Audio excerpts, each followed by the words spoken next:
ادخل جوه الجامعه. يا عم رايح فين؟ احنا الشبشب ده وبعد كده نخش الجامعه. يا عم هو الجامعه دي بتاع يا عم هو جنبك سجاير يا عم. يا عم ادخل شارب خمره وسجاير وريحته. يا عم هو ادخل الجامعه ده. انت مالك انت؟ ادخل. تعالى بس. ادخل. يعني اخش وشارب في خمره كده. انت مالك انت يا عم؟ انت بتشتري بشرب ولا بتشتري بعمل؟ وانت يا عم هتجيب الفلوس يا عم. الله يغفر جميعا.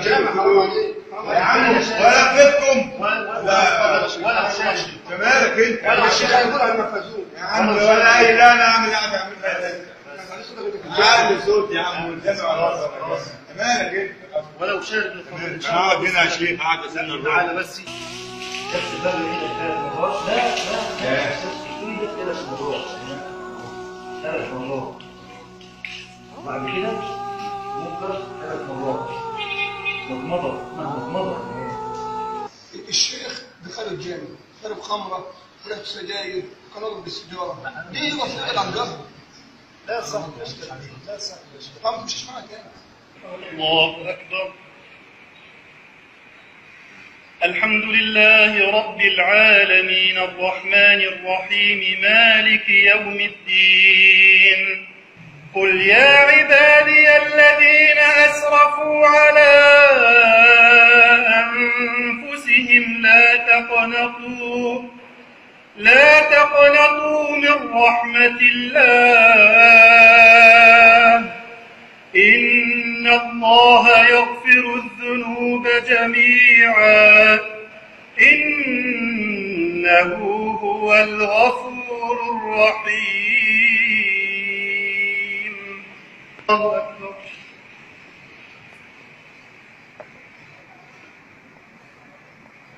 سمع الله لمن حمده. الله أكبر.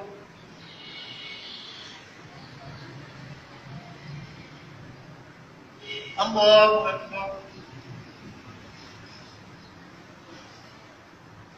الله أكبر.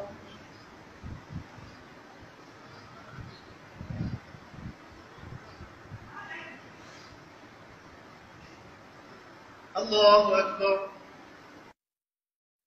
ولا الضالين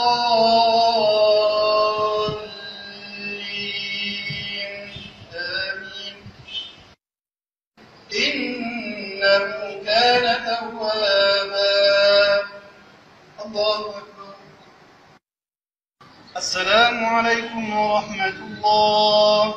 السلام عليكم ورحمة الله.